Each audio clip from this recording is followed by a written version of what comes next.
So for me, being in the military is something I always wanted, like as a little kid. So for me, it was kind of just waiting for that 18th birthday to sign the paperwork. The hard part was convincing my parents that it was a good idea. But the decision, I mean, like it doesn't really hit you, I guess, until you sign the dotted line and you're holding the book in your hand and swearing the oath. So that part was a bit kind of like okay, I'm actually doing this. But yeah, from a personal perspective, it was something I always wanted. So kind of fulfilling a dream. Do you think you're going to serve in the military until retirement? I think so. Yeah, right now that's the plan for sure.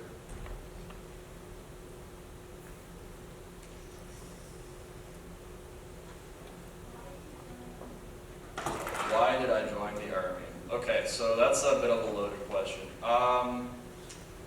Yeah, so when I was 2, my parents moved from Colombia to Canada. I don't remember a whole lot about Colombia. I like to say I got kicked out because I don't sing, I don't dance, so I didn't make the cut. I joined, I guess, because growing up I saw the comparison of the different lifestyles and realized that I have a lot to be grateful for. Canada's given me education, healthcare, peace, stability, given me the chance to do anything I wanted pretty much, right? My brother's going into university for commerce. He went a different route. My sister, she's going to be a childhood educator. So we all kind of got to follow our dreams in different paths. And to me, that was something that I was very grateful for, those opportunities. And I felt that I had a debt that I needed to pay back. So, yeah. Did COVID change the day-to-day? Did COVID change the day-to-day of what Army life? Oh yeah, big time, huge. Yeah, so the military is, as you can imagine, always training. We're always in person. We're always doing very, I guess, demanding activities. That became a lot harder when you had to take into account COVID, right? So we train every year on average at least 2,000 troops in this division alone, and all of a sudden we couldn't, because we couldn't really do the things we needed to do in a COVID environment. And we adapted relatively quickly. Courses still continued at a bit of a reduced pace.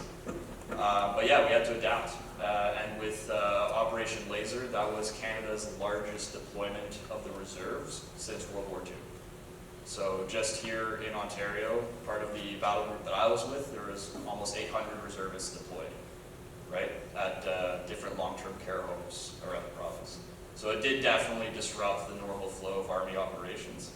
But that being said, that's what we're here to do, right? That's what the Army and the Navy and the Air Force are here for, is responding. And I say the Army, but I really do mean the armed forces. There were more than just the Army on those operations.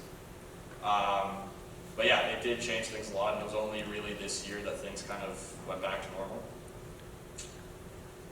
Why couldn't the Army not be? So when well, how do I start? Okay. Yeah, so I mean, I picked the Army because I guess I enjoyed the land combat aspects of the Army. I enjoy shooting rifles, I enjoy being out in the woods, I enjoy the digging of trenches, surprisingly enough. And yeah, the Navy and the Air Force, I don't know, they never really piqued my attention. I guess it's, if I was gonna go Air Force, I'd wanna be an F-18 pilot, but I don't math good. So that was a pretty easy decision to make on my part. And when I was in front of the recruiter, I guess it was, they had my test scores, are like, hey, you can do this, this, this, and this, and infantry officer was number 1. I'm like, what's that? They're like, well, you'll get to lead land combat troops, but it's the hardest trait to get into. I'm like, okay, that's the one I want then. So, yeah, so I guess that was kind of my decision-making criteria. They told me it was hard and that I shouldn't do it, so I did. Why did you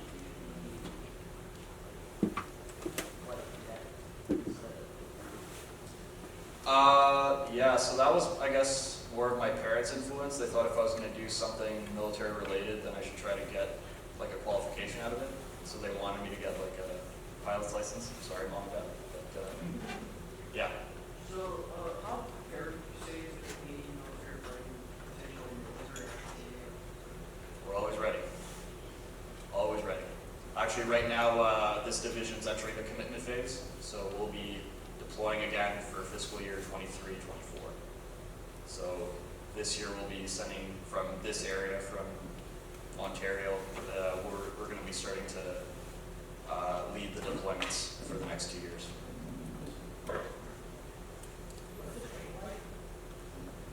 Oof. It varies. It depends on your trade. Each trade is different. The Canadian Army, Canadian Armed Forces have 100+ different trades. You can be a dentist, you can be a weapons technician, you can be a clerk, you can be a human resource administrator, you can be an infantry officer, armored officer. So it all depends what you pick.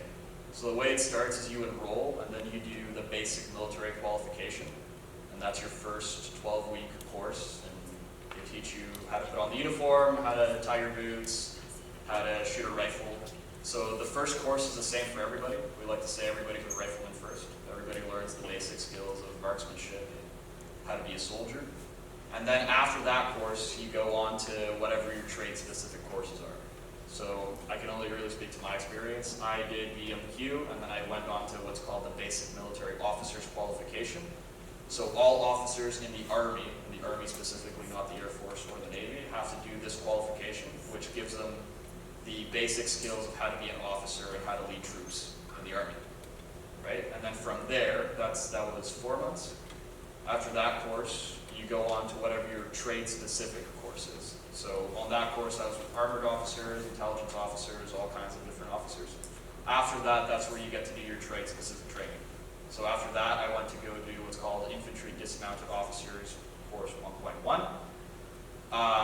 Which is 4 months in Gagetown, New Brunswick, and that course teaches you everything you need to know about leading infantry soldiers in battle. So how to do patrols, hasty attacks, deliberate attacks, defensive operations, stability operations, urban operations. So it essentially teaches you all the different spectrums of combat that you as an infantry officer are expected to lead soldiers in. So unfortunately we have to wrap this up. But we want to thank you so much for coming, Captain Moreno, and we want to thank you for your service. It's such an honor to have you here today. Thank you guys.